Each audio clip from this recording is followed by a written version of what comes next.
Vous écoutez Z sur 7, le podcast quotidien de Trendscanal Z. Aujourd'hui, nous sommes le jeudi 8 mai. Votre podcast aujourd'hui est écrit par Salomé Baya et animé par Anne Marchand. Bonjour à tous et à toutes. Aujourd'hui, dans ce nouvel épisode, duel serré au tribunal de l'entreprise de Nivelles, Google face à Proxystore. C'est tellement inhabituel et c'est voir deux acteurs de dimensions tout à fait différentes, une PME par rapport à une multinationale. Bruxelles se distingue sur la scène mondiale, classée 19e au niveau mondial, 11e en Europe pour sa mobilité. Les points forts de Bruxelles sont probablement autour de deux axes. Le premier, la durabilité, la mobilité douce, aussi l'électricité. Restez bien avec nous, Z sur 7, c'est tout de suite.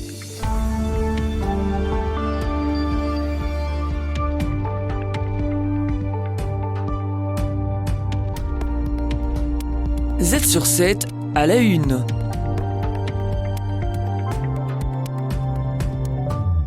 Direction le tribunal de l'entreprise de Nivelles où Google et Proxystore se sont affrontés ce matin. L'objet du litige, le blocage de la start-up belge au serveur du géant américain pendant 76 heures. Une coupure qui a coûté cher à la PME active dans la pub numérique. Bruno Van Boeck, fondateur de Proxystore. On voit très bien ce qu'ils font depuis de nombreuses années. On voit ce qui se passe encore il y a quelques semaines aux États-Unis où le gouvernement américain demande leur démantèlement côté Chrome, leur démantèlement côté publicitaire. Donc ce qui se passe ici en Belgique est exactement ce qui se passe partout dans le monde en fait. Et je représente un peu son combat ici localement. L'affaire ne passe pas inaperçue. Presse et professionnels suivent le dossier de près. Même un juge consulaire a fait le déplacement pour assister au débat. Thierry Breuer, juge consulaire. Je viens vraiment par intérêt, du problème qui est traité aujourd'hui entre Proxystore et Google, parce que c'est tellement inhabituel et c'est voir deux acteurs de dimensions tout à fait différentes, une PME par rapport à une multinationale, donc c'est vraiment intéressant de voir ce qui se passe dans un contexte juridique complexe. Ce matin, les débats reprenaient après une action en urgence initiée le 7 février par Proxystore. À la clé, une décision qui contraignait Google à rétablir l'accès de la start-up à ses serveurs sous une astreinte salée, 1 million d'euros par heure de retard. Ce lundi, c'est Google qui contre-attaque via une tierce opposition, mais sa représentante a décliné toute prise de parole face aux caméras. Jordan Gossel, avocat Proxystore. Le but de ce recours est simplement de se dire, est-ce que si on avait eu un débat contradictoire, parce que le débat n'était pas contradictoire à la base, il n'y avait pas eu un débat comme aujourd'hui en audience publique, si ce débat avait été vraiment contradictoire, est-ce que le président aurait pris la même décision ? Donc, en présence maintenant des éléments du son de cloche de Google, est-ce que le président aurait pris la même décision ? Face au tribunal, les avocats de Google n'étaient pas venus les mains vides. Un épais dossier rempli de mails échangés avec Proxystore. Au cœur de leur argumentaire, les retards de paiement de la start-up invoqués comme motif légitime de déconnexion. Bruno Van Boeck, fondateur de Proxystore à nouveau. Venir vigoureusement, pour reprendre leurs termes, parler de factures qui ont quelques jours de retard, je trouve ça agressif. Donc on se sent agressé. Mais bon voilà, c'est le jeu, ils se défendent. Maintenant, il faut laisser la justice se faire. Rendez-vous le 21 mai pour connaître le verdict du juge Serge Winsdow. Une échéance attendue, mais qui ne marquera sans doute pas la fin de cette affaire. Les voies de recours restent ouvertes.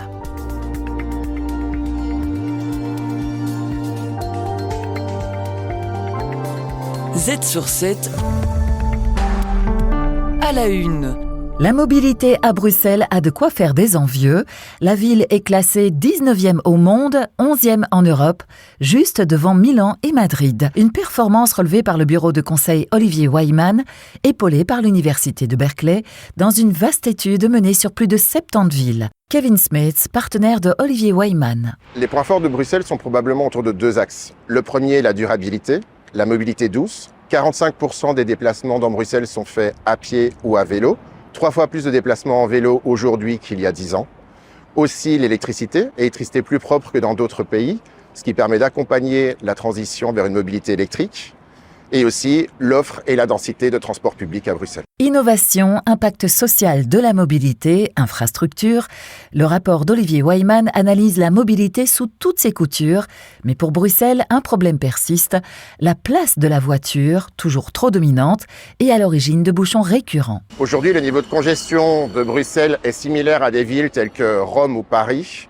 Et ça, c'est dû à une utilisation importante des véhicules individuels pour des déplacements intra-urbains. Le rapport ne se contente pas de classer, il dresse un état des lieux, met en lumière les forces et faiblesses de chaque ville et propose des pistes concrètes pour améliorer la mobilité à l'avenir. Bruxelles peut continuer à se développer sur l'adoption des nouvelles technologies et l'innovation. Par exemple, le déploiement des bus électriques, les trams et les métros autonomes, mais aussi les véhicules autonomes.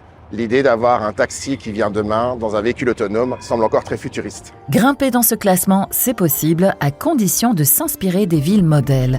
San Francisco en tête pour son avance technologique qui permet déjà le déploiement des véhicules autonomes et Paris en numéro 2 pour la densité de son offre de transport public. Z sur 7 à la une. À partir du 1er janvier 2026, le gouvernement fédéral veut limiter dans le temps les allocations de chômage. Passé 2 ans sans emploi, elles pourraient tout simplement s'arrêter, sauf cas exceptionnel. À Bruxelles, la mesure inquiète, 30 000 personnes pourraient en faire les frais d'un coup. Actiris lance un cri d'alerte et demande un report de 6 mois. Christina Amboli, directrice générale Actiris. On n'a pas les données. On ne sait pas encore aujourd'hui qui sont les personnes qui, au 1er janvier 2026, vont perdre leurs allocations. Donc, on n'a pas ces informations, on n'a pas ces données et on ne pourra pas les avoir tout de suite. Donc, c'est très difficile de pouvoir informer, anticiper. Une fois que les personnes sont identifiées, on doit pouvoir travailler avec les CPAS pour informer et orienter les personnes au mieux. Et actuellement, c'est très difficile de pouvoir se projeter. Il faut savoir qu'on est en train de se préparer, qu'on va faire tout ce qu'il faut pour être prêt, mais on parle de personnes, d'êtres humains qui du jour au lendemain, on va dire stop, vous n'avez plus droit aux allocations et donc il nous semble important d'avoir toutes les informations nécessaires pour préparer au mieux cette réforme. On ne demande pas un report de la mesure, on demande juste un report de quelques mois. Z sur 7 à la une de Trends Tendance. Le magazine Trends Tendance mène l'enquête, un journaliste en dévoile les coulisses.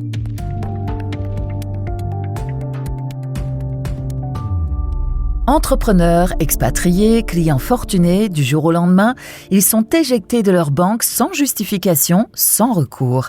Officiellement, c'est au nom de la lutte contre le blanchiment. En réalité, les fermetures de comptes et les signalements explosent. Régularisés ou non, chacun devient suspect. La rédaction de Trends Tendance a plongé dans les rouages d'un système froid, opaque et redoutablement efficace. Sébastien Buron, journaliste pour Trends Tendance, en parle à Marion Boxo. Premièrement, qui sont ces clients qui sont radiés ? Alors, bien la surprise du dossier, je dirais, c'est que ces clients, ce sont pas nécessairement de grands criminels, des mafieux, des chômeurs sans revenus ou des fraudeurs invétérés. Non, ce sont des PME, des indépendants, des résidents belges qui vivent à l'étranger, des héritiers qui ont procédé à une régularisation fiscale, mais il y a longtemps peut-être. Ce sont aussi des entrepreneurs, par exemple, qui ont fait l'objet d'un mauvais article de presse. Ce sont des clients de longue date. Donc voilà, c'est une panoplie assez large et le point commun de tous ces clients, c'est qu'ils n'ont pas toujours nécessairement quelque chose à se reprocher, ils sont même parfois même en règle. Deuxièmement, qu'est-ce qui justifie qu'une banque, aujourd'hui, fasse plus attention ? Alors aujourd'hui, ce qui explique, je dirais, cette explosion de clôture de comptes en banque, c'est le fait que les banques ont peur. En fait, elles ont peur d'être accusées de blanchiment d'argent. En fait, il y a en Belgique, comme partout ailleurs en Europe, une législation qui lutte contre le blanchiment, une loi qui a été renforcée il n'y a pas si longtemps que ça. Et le résultat de ce renforcement de cette loi anti-blanchiment, c'est que aujourd'hui, elle est devenue très très stricte et que donc aujourd'hui, toute opération peut être considérée comme une opération de blanchiment d'argent. On est loin du trafic de stupéfiants ou du financement du terrorisme ou d'activités mafieuses. Aujourd'hui, le simple fait de se présenter au guichet de sa banque avec un peu trop d'argent cash, ça peut éveiller la suspicion de la banque. Et par précaution, alors elle va vous dénoncer et vous mettre à la porte et clôturer votre compte. Elle va vous dénoncer à la CETIF. C'est-à-dire la CETIF, c'est la cellule qui traque l'argent sale en Belgique. Troisièmement, les banques appliquent un principe de vigilance. Peut-on considérer que ce principe est poussé à l'extrême dans certains cas ? Alors, Bien sûr, traquer et lutter contre le blanchiment d'argent, c'est tout à fait louable, on est pour. Le problème, c'est quand ce principe de précaution devient, je dirais, la norme. Le dossier fait état d'un chiffre qui est assez parlant. C'est le nombre de dénonciations auxquelles ont procédé les banques en 2023. 80 000 dénonciations, donc 80 000 clients ont été dénoncés auprès de la CETIF. Parfois, des dénonciations qui n'ont pas abouti à des dossiers ou à de véritables poursuites. Simplement, un client d'une banque a reçu un virement dans lequel il y avait une faute dans l'orthographe de l'adresse et l'adresse pouvait prêter à confusion, etc. Donc les banques appliquent ce principe de précaution parce qu'elles ne veulent courir vraiment aucun risque. Finalement, quel est le type de client préféré par les banques ? Alors effectivement, c'est un peu la question qu'on peut se poser à l'issue de l'enquête. C'est ce que se posent comme question les avocats, les fiscalistes que nous avons interrogés. C'est tiens, est-ce que les banques n'auraient pas quelque part un peu dévoyé, je dirais, ou utilisé comme prétexte cette réglementation anti-blanchiment pour exclure les clients qui ne leur plaisent pas, en fait. C'est-à-dire les clients qui ne leur plaisent pas, c'est-à-dire les clients qui sont peu rentables, difficiles à gérer, le genre de client qui est parfois mécontent. Et donc ça, on peut se poser la question. Parce qu'aujourd'hui, on sait bien qu'une banque, le client parfait pour une banque, c'est celui qui n'appelle jamais la banque, qui n'essaye pas de rentrer en contact avec elle, qui est en ligne, qui est automatisé, qui est digitalisé, qui n'est pas compliqué, en fait. Les meilleurs experts boursiers vous proposent des analyses des marchés internationaux, des conseils avisés et les dernières tendances économiques.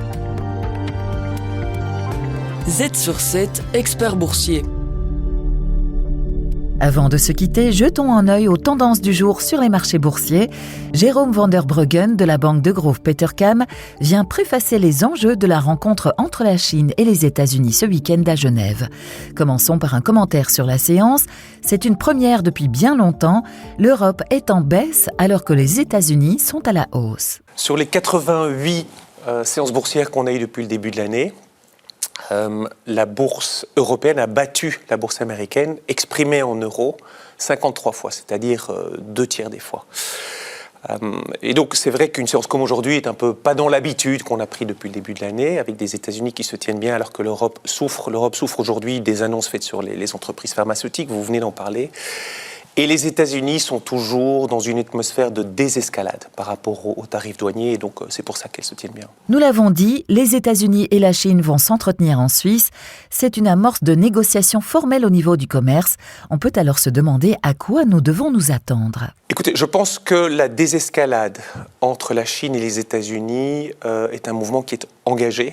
Scott Bessent récemment, qui est le secrétaire au Trésor américain, s'exprimait à la télévision, disait qu'il ne voulait pas de découplage avec la Chine, il disait qu'il voulait continuer le commerce avec la Chine, il veut simplement rééquilibrer le commerce avec la Chine. On est aujourd'hui à un niveau d'à peu près 150% de tarifs douaniers imposés par les États-Unis sur tous les biens qui sont importés de Chine. Et les Chinois ont aussi imposé des tarifs douaniers sur les États-Unis. Je pense que l'atmosphère, la rhétorique en tout cas, est à la désescalade. Jérôme van der Bruggen parlait tout à l'heure de tarifs douaniers jusqu'à 145% sur les bienvenus de Chine. On se demande alors jusqu'où pourrait-il aller ? Écoutez, nous on a un scénario. Notre scénario, c'est qu'on peut, sans trop d'efforts, arriver à 60% de tarifs douaniers. Ceci peut-être avant même des négociations formelles. 60%, c'est bien moins que les tarifs douaniers appliqués aujourd'hui. Cela peut risquer d'être encore trop prohibitif et de freiner la croissance. On l'a vu, aujourd'hui, le niveau fait très fortement baisser les échanges, donc on n'a pas le choix que de le faire baisser.